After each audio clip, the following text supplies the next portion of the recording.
All right, welcome to the show today, ladies and gentlemen. We got the coroner, Mr. Leon Jones. All right, Mr. Jones. We're gonna start out.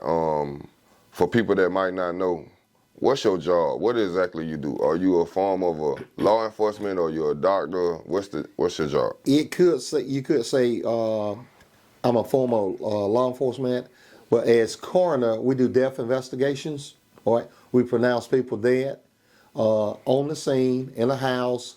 Anyone that dies outside a medical facility, anyone that dies less than 24 hours admission of a hospital, you have to notify the coroner. If you die from a wreck, injury, suicide, gunshot, for any length of stay, meaning if you get shot on Monday and die 2 weeks later, you're still supposed to notify the coroner. The coroner has jurisdiction. In conjunction, the coroner notifies the sheriff department to let them know that John Doe got shot on Monday, John Doe died on Friday. It's a coroner's case. Anyone dies in the emergency room, it's a coroner's case. The coroner is responsible for signing that death certificate in Georgia, okay? Not the patient's private physician. Anyone die in the emergency room, it is a coroner's case. That's a law. Georgia Statute 45-1620 is a Georgia code. That's what we do. Investigation in conjunction with the sheriff department, fire department, U.S. Marshal, any law enforcement agency. We do investigation with them. We pronounce people dead. That's what we do. Okay. Is it true that if something happened to the sheriff, you next in line? Supposed to be by the Georgia law is if something happened to a sitting sheriff, the coroner is obligated to take over his duties. But that's up to the governor. A lot of time the governor will appoint the coroner to take that position. Sometimes he won't. Sometimes he'll appoint the chief deputy or anybody. That's up to the governor. And my point of view, as busy I am in Macon, Georgia, I don't want nothing to happen to David Davis. I got enough on my plate as it is. Okay. So you say you mostly deal with deaths? Yeah, we do it. We mostly deal with death. That's our primary job. But as coroner, I believe death prevention is what I focus on a lot. We talk about guns. Now, let me be clear. Guns don't kill people. People kill people. Okay, I'm all for the Second Amendment.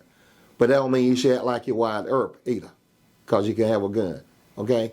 Right. We talk about DUI. If you don't know, for 10 or 12 years, I've been driving people around free on New Year's Eve to parties. I started just picking up from parties. Then I made it a two-way. We will pick you up, carry you to a party, bring you back free of charge. I started paying out my pocket, so Fairhaven Fuel Home started sponsoring the vans. This year I ran 2 vans to 2 o'clock in the morning, picking up people, carrying them to parties. Also this year I'm running 1 van for Super Bowl Sunday, free of charge. Pick you up, bring you back, free of charge. Don't drink and drive. So a lot of my job is I try to do death prevention. We do a lot of speaking in schools. You have to talk with the kids when they start like this. All right. A lot of that stuff was put on. A lot of the speaking was put on hold because of COVID. Okay. But now that COVID has died down, not going anywhere, but it has died down a little bit, we can get back into the schools. People know I love talking to kids. All right. I can tell a story. I can give a testimony, because you can't give a testimony unless you've been tested. And I've been tested. All right. The only child raised in Unionville with no father. All right. Daddy left me and my mama at an early age. My grandfather was killed in an explosion at Cherokee Brick at 4. So I grew up tough. But I grew up in the church. All right. A man have to be involved in a child upbringing. Relationships are hard to make work. We know that. I get that. But even though if a man is not with a woman, he should play a role in the upbringing of that child. I was blessed to have good men in my community that worked 5 and 6 days a week and then went to the grocery store with their wives on Saturday afternoon. And on Sunday morning, they were leading devotion in church. They were my role models. I try to be a role model to all kids. But it's the black kids that get in trouble. Let's be honest. Right. Okay, let's be honest. I don't sugarcoat it. I'm uncut and full throttle. Okay, before we get too far into that, I got a couple of more questions I want to ask just about being the coroner. Okay. What type of deaths are the longest deaths, the hardest death to investigate? The hardest death for me to investigate is young people. Okay? Now, and mind you, I've been in this job 32 years. Or the most difficult? Young people. Okay. That's difficult. I've been in this job 32 years. I cried twice. I cried once on a homicide last year, and I cried once on Lauren Giddens, the Mercer student that was killed. Okay? But, you know, I'm human. Okay? I mean, I got feelings. My tears same color yours. My blood same color yours. I'm human. Last year, I had a lot of sleepless nights. We had 70 homicides. Okay? A lot of sleepless nights. This year, I hope not to have that many sleepless nights. And to put that in perspective, 70 homicides, we got about 150,000 people in the county. Right. 70 homicides is like Juarez, Mexico numbers. If we had the same amount of people, like it's roughly about 1.5 million in Juarez, Mexico, and they had about 800 deaths. So if we had that same amount of people, we'll have 700. That's cartel numbers. Like, but let me say this right here, because people need to know this, because they get homicide, they turn homicide misconstrued. Every homicide is not a murder. Okay, the definition of a homicide is one life taken by another life. Okay. Okay. Having said that, we had 70 homicides this year, but 61 of them was murders. Okay. 4 of them was justifiable, 1 was involuntary, and 1 is under investigation. Okay? John Hill's walking down the street, and John Hill Jr. shoots him. Boom. That's a homicide murder. Okay? John Hill breaks in John Hill's house. John shoots him. That's justifiable. Okay? Because he broke into somebody's house. Okay? John Hill's playing with a gun, and Bobby Jones is right next to him. The gun go off, kills him. That's involuntary manslaughter. All right? So you have to be clear when you say homicides. But to me, anyone is one too many. Now, I'm not so naive that think that we're not going to have some homicides. I know that. But the black on black, that's what disturbed me. Now, I take some hits on Facebook sometimes, okay? But all we do is kill each other. And you got people hollering Black Lives Matter. I say it again. I wish Black Lives Matter to black people, all right? You look at the homicide rate, all right, out of 70 homicides this year, you know what you look at, 65 of them are black. Okay, last year we had 55 homicides total. Okay, I went back 4 years. That's over 90%. Correct. I went back 4 years. In 4 years, we had like 250 homicides. 97% was black. It don't make no, How that make you feel? Yeah, it makes me see. It makes me feel like I'm gonna work harder. I'm gonna stay on the battlefield. I'm not gonna quit. Okay, I got T-shirts, I got bumper stickers. The 100 black men got signs. Think before you shoot. Let me tell you something. It's not a leader in this community that's not concerned about the homicide and the killings. Every single leader in this community, and they should be. It's unfair, totally unfair, to point the finger at the mayor or the sheriff. The mayor and the sheriff can make a grown man behave in a club. What about the gun makers? This is America. Remember now, we live in the greatest country in the world. Okay? Everybody has a right to defend themselves. But do you think if the guns weren't so available, it'll be less homicides? They all have them. They don't have time to think. They don't have time to process the situation. And a lot of them react. Versus if they didn't have the guns, they will have time to process it and think about it. Problem solve a little bit. So what you think of that? No, absolutely not. Because what you're saying is about gun manufacturing, a criminal don't care about a gun law. A criminal don't care about gun legislation. You can have all the gun laws in the world. A criminal gonna find a way to get a gun. If they're gonna break in somebody's house or break in somebody's car. It doesn't matter. Okay? You should not, handcuff the gun manufacturers because people are killing each other. Okay, well, what about the type of guns? Like, you see the victims. Right. You see the wounds. Right. This ain't like, you said you've been doing this since 1990. 1990. The wounds, I'm quite sure, have changed. Right. So, what you have to say to that? I'm glad you asked. I had a conversation with a well-known state legislature 2 or 3 months ago. He said an AK-47 should be illegal. What kind of car you drive? Okay? If you're gonna outlaw all AK-47s, if you're gonna tell somebody you can't buy AK-47, you can't drive. I don't see the comparison. It's not apples and oranges. It's common sense. Okay? If you can tell somebody this is America, I done told you we live in the greatest country in the world. This is the only country in the world that you can talk about the president and not worry about getting killed. Try that in Russia. Try that in China. Okay? You have a right to purchase any kind of weapon you want to purchase, just like you have a right to purchase any kind of vehicle. That's my take on it. I mean, this well-known legislator, we went round and around. Okay? I got nothing but respect for him. As a matter of fact, he's like a mentor to me. Okay? But we're going to disagree. You can disagree on a topic without being ugly and disagreeable. Okay? I see the wounds that AK-47 and AR-15 put in you. I understand it. I get it. Okay? But you can't just ban assault rifles because of wounds. Okay? Think about this right here. If you look around my history, you know I'm a car nut. I've had fast cars all my life. I got one now. All right? I'm 69 years old. My county car is fast. Okay?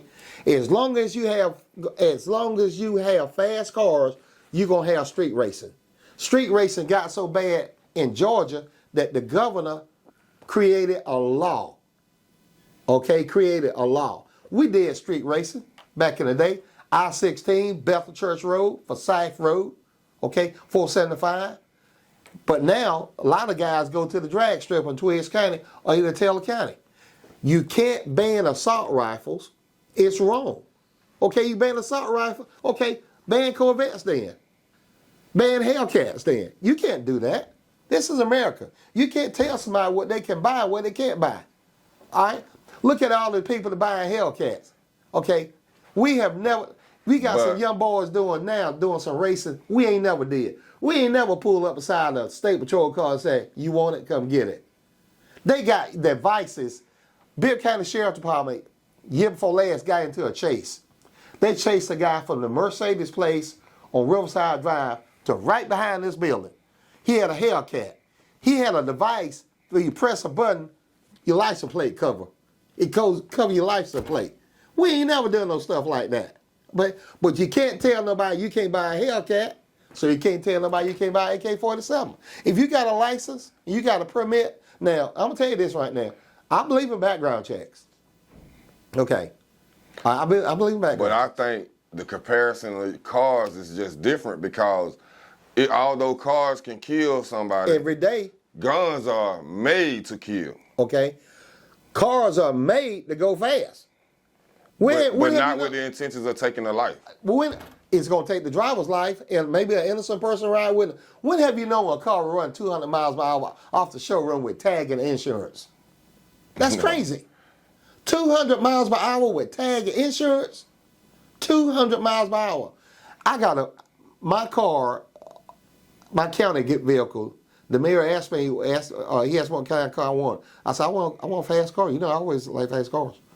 Okay? It's a police interceptor. Ford Explorer. It's black. A police interceptor. Guy told me he'll run 106 miles per hour, not with me in it.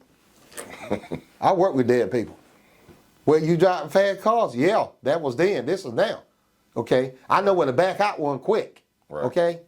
You can't tell nobody. I know the damage. I get your point. I see where you coming from. Because I agree with you about having a gun since you can't keep the criminals from getting them. So exactly. They'll find a way to get them. I think the regular citizens need to be armed also so they can protect themselves. Exactly. And let me tell you something. I'm on the treadmill Monday, Wednesday, and Friday at my cardiologist. I'm on the treadmill since 2018. My walking partner is Bonnie Dowling. Okay? Her husband is Hamp Dowling. He owns Eagle Gun Range. Yeah, I tell people, everybody needs a gun and gun safety. There's no need to buy a $900 gun, don't know how to use it. Eagle Gun Range will sell you a gun and teach you how to use it. Okay? They ain't about just money. It's about safety. Okay? Right. You need to have gun training. Okay? But you can't handcuff the law-abiding citizens because you got criminals with handguns. That's wrong. That's wrong. You can't dictate what a law-abiding citizen should buy and can't buy. That's wrong. So even seeing the wounds and the gruesome injuries you see from it doesn't change your opinion? It does not change my opinion because when you get back, as my late mom would say, at the end of the day, well, that she was old school. She didn't use phrases like that. She would say, through it all, we still live in the greatest country of the world. I agree with you. What's the most gruesome thing you've seen on the slab? The most gruesome thing, the most gruesome thing I seen is a car wreck. Okay, is a car wreck. The worst incident I've seen in my 32 years of coroner's office and 32 years of driving ambulance was the wreck I worked October 4th of last year, where the 3 people got burned up on I-475 going back to Florida. You could not tell it was a Chevrolet Tahoe. That's when you cried? No. But I had some mental issues behind it. I had to decompress over that. And we did a good job. The fire department, Bentley Sons Funeral Home, the sheriff department, we did a good job. Because let me tell you something, sir. You could not tell it was a Chevrolet Tahoe. You could not tell. Okay? I'm limit what I'm saying because we're on YouTube and I want the family to see it. Right. Know it. But you could not tell it was a Chevrolet Tahoe. What we did was we got the VIN number off the chassis of the vehicle and ran it and came back to a young lady in Florida. Come to find out it was a 42-year-old female, 19-year-old male, her son, and a 12-year-old girl. All right? You could not tell it was a Tahoe. Man. That's the worst. That's the worst incident I've seen in my career. That's something I will never forget. What it's like when you, if you have to go to a scene and it's a family member? I try to back out or let another deputy do it, another deputy coroner do it, but sometimes it happens. I mean, look at the 16-year-old that was killed December 14th, okay? His mother didn't even know he was out in the house. I went to the house. We get a deputy to go with us now because we had a gun pulled on us last year on death notification. Knocked on the door, me and the deputy, she came to the door. Hey, good evening, I'm Leon Jones. You in so-and-so? Yeah, I'm sorry to tell you your son has been killed. He's in the emergency room. I'm sorry to tell you he's been shot. No, he's not. My son's in the bed. No, ma'am, he's not. He's in the emergency room. No, he's not, Miss Leon. He's in the bed. No, he's not, ma'am. We went round and around for 3 minutes. If you look at my interview, we went round and around. She said, wait a minute, I'll go tell you. I'll show you. She went, she called his name. She came back crying. She didn't know he was at the house. Is that the worst response you ever got for notifying loved ones? No, the worst response I got with me and the Miley brothers notified a gentleman that pulled a gun on us. Okay, a guy was in a wreck, but the dead guy used his brother ID. We didn't know that. All right, so we go to the house. Okay, my lights on, Lonnie's lights on, Ronnie's lights on. The neighbors was coming out. Okay, he got a Ring camera. Okay, I press the camera. Leon Jones, coroner of Bibb County.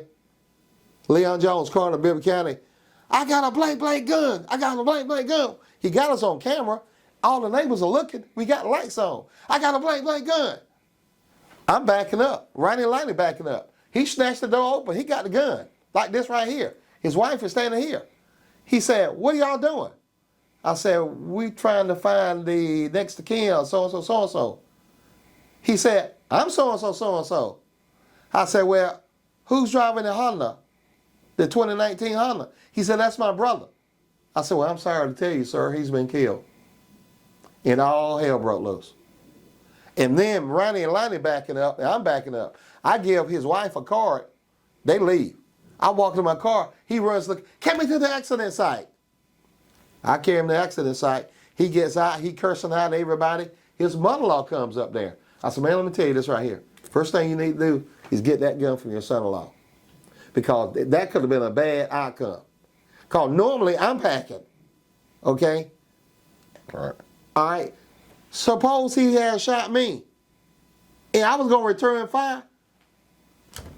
That was going to be a big blow up. Okay? So we always carry the sheriff. The sheriff department got in there pretty quick too. because they heard the traffic on the radio.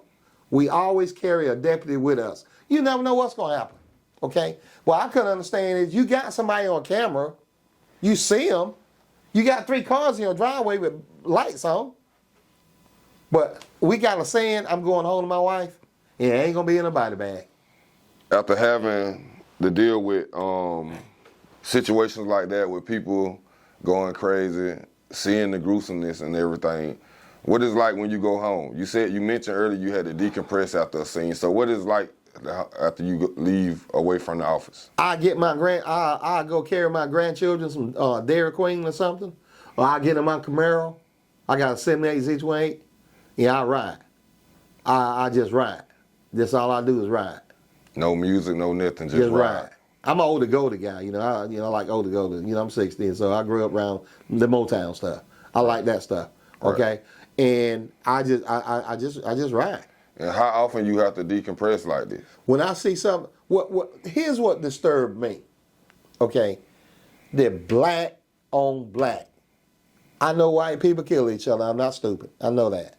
Okay, but every person in this city should stand up and say enough is enough. Okay, you got the clergy doing their thing now.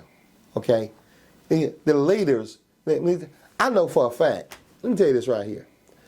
I had a girl tell me, told me yesterday that she told that the mayor of this city did not care about the violence in this city. That is a lie.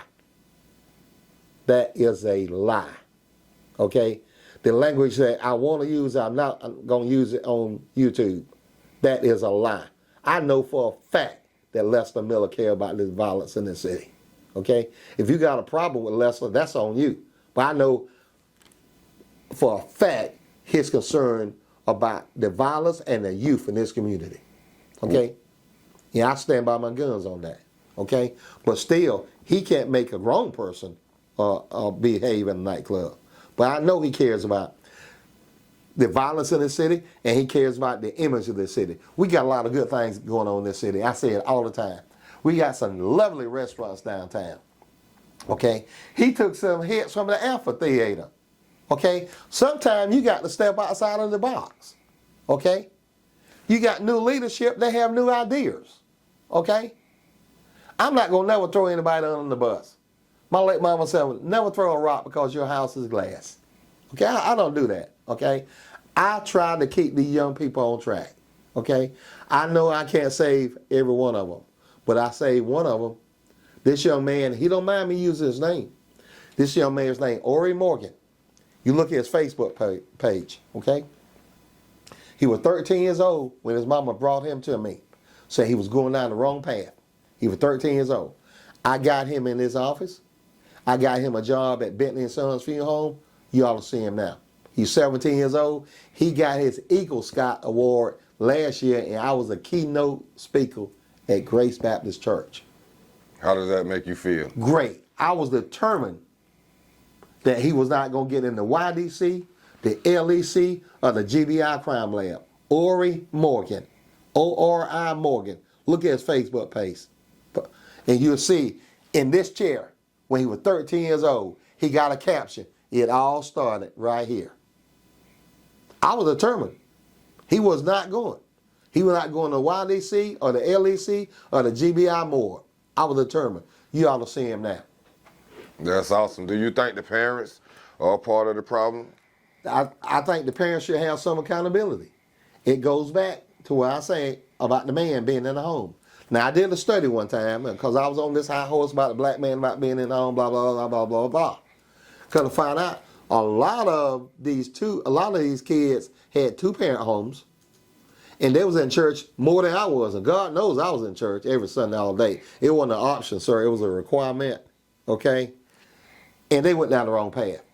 A man has to have some responsibility in the upbringing of a child, even if he's incarcerated, okay? According to statistics, okay? I had a guy tell me, you can make stats the way you want to. I get it. I understand that. But according to statistics, if a man is involved in a child upbringing, a male is less likely to commit a crime, and a female is less likely to get pregnant.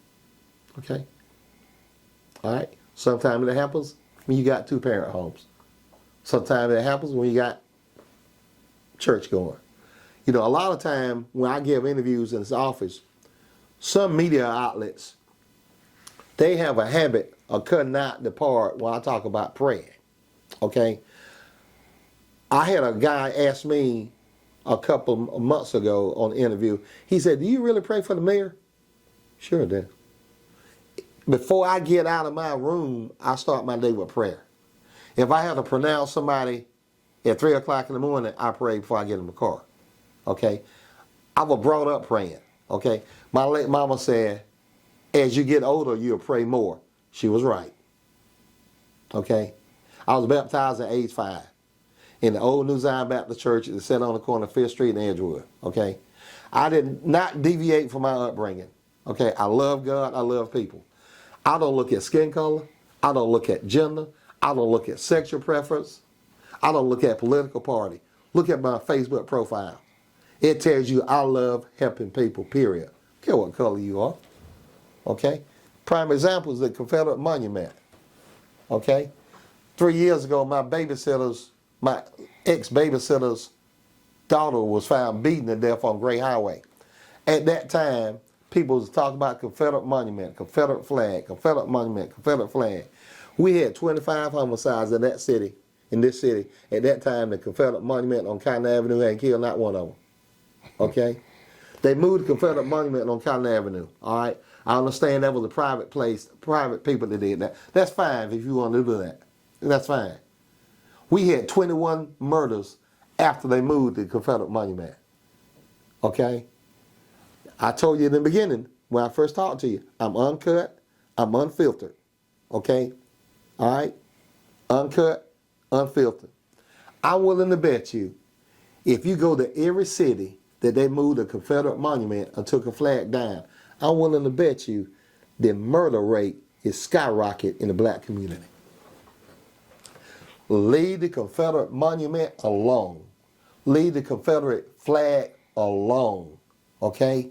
Focus on these killings, these homicides in our city. All right? It gives our city a bad image. And the mayor's concerned about the image. And he should be. He's the mayor. Okay? Yes, I support the mayor. And I support his leadership. Okay? Leave the Confederate Monument alone and focus by something that's important. You can't erase history. Look at this right here. So let me be clear. You don't agree with the Confederate Monument. You just saying focus the attention Exactly. on where it need to be You focused. can't erase history. Look at this right. I tell you a prime example right here. I'm the first black coroner of Bibb County. Okay. The first black coroner of Bibb County. All right. We moved in Hartley Bridge Road in 1999. Built in 1998, moved in 1999. When I ran for coroner. Leon Jones for coroner, put in the family first. That was my slogan. I came up with that my own self. Okay? Out on South Bibb County, when I asked those people to vote for me, everybody out there that had a Confederate flag on their truck or tag, right next to it had a Leon Jones for coroner bumper sticker. Okay? Had one guy that died, he had a Confederate t-shirt with a Confederate flag on the front and a Leon Jones for coroner on the back. White guy. I went in this guy's house, went into a trailer park, there were Confederate flags everywhere. Everywhere. My wife said, "What you doing?" Asking this guy to vote for me. "You see those flags? So what's your point? This is property." Okay? We got problems that we need to be focused on. Okay? The MVP, Domestic Violence Prevention, started by Mayor Lester Miller. Okay? It's not a quick fix. It's going to take time. It's not a quick fix. But to accuse the mayor of not caring, that's wrong. I stand by my guns. That's wrong. If you could talk to the kids right now that's killing that might see this interview, what you'll tell them? Think, okay? As I told the mayor and the sheriff, this is about anger and conflict. Now, mind you now, all these people that's doing this shooting and killing all of them not kids. We got some grown adults here. I'm gonna give you a stat list. I'm gonna give you a list before when you get ready to leave. I want you to look at the age. Okay, we got two 15-year-old, 5 16-year-old, two 17 years old. We got 17 people dead under 20. But when you get where you can look at this age, you're going to say, my goodness, the coroner's right. These are grown men. Okay, this is about anger and conflict. This anger ain't got nothing to do with poverty. Drugs might be in it. It might be a few domestic violence in there, but it's not a lot of them. It's not a lot of domestic violence in these homicides this year. It's not a lot of them, okay? It might be some drugs, but this is about anger and conflict. I'm mad with you, so I'm going to shoot you. So that means it's about problem solving. People don't know how to problem solve. There you go. Conflict solution. That's right. Okay. They don't fight no more. They pull a Glock. Okay. And going back to what we're saying, a criminal don't care about gun legislation. Okay. They'll find a way to get a gun. They'll break in your house, break in your car. Can you run down the list of programs that might can help and assist the kids in the community? Sure can. Herbert Nard has one called Walk Away Initiative. You know Herbert Nard? No, sir. He's been a political activist for a while. He's a member of New Pleasant Road Church. He has the Walk Away Initiative program. The Bibb County Sheriff Department has a program. June O'Neill, great person. She has the Mentors Project. District Attorney Anita Howard, she has a RISE program. All right, keeping the children out of the incarceration. We got several programs all over that the kids can get involved in. Macon is moving forward in a positive way. Now, you're going to have some haters, okay? You're going to always have some haters, okay? But if you ain't got a hater, you ain't doing your job. That's what I look at it, okay? You know, when I get attacked on Facebook, now Bobby Ficklin is a good friend of mine, all right? We have our rally every Sunday afternoon in front of Bentley & Sons Funeral Home. Stop the killing, all right? We got a preacher out there. We have a group of people. And as a matter of fact, Bernice was out there for a long time. We have our rally. Now, Bobby, he takes the hits and the haters much better than I do. I've been like this all my life. I'm not used to being attacked when I'm not doing anything wrong. But Bobby handles it the way Bobby want to handle it. But if you ain't got no haters, you ain't doing your job, okay? As long as I'm breathing,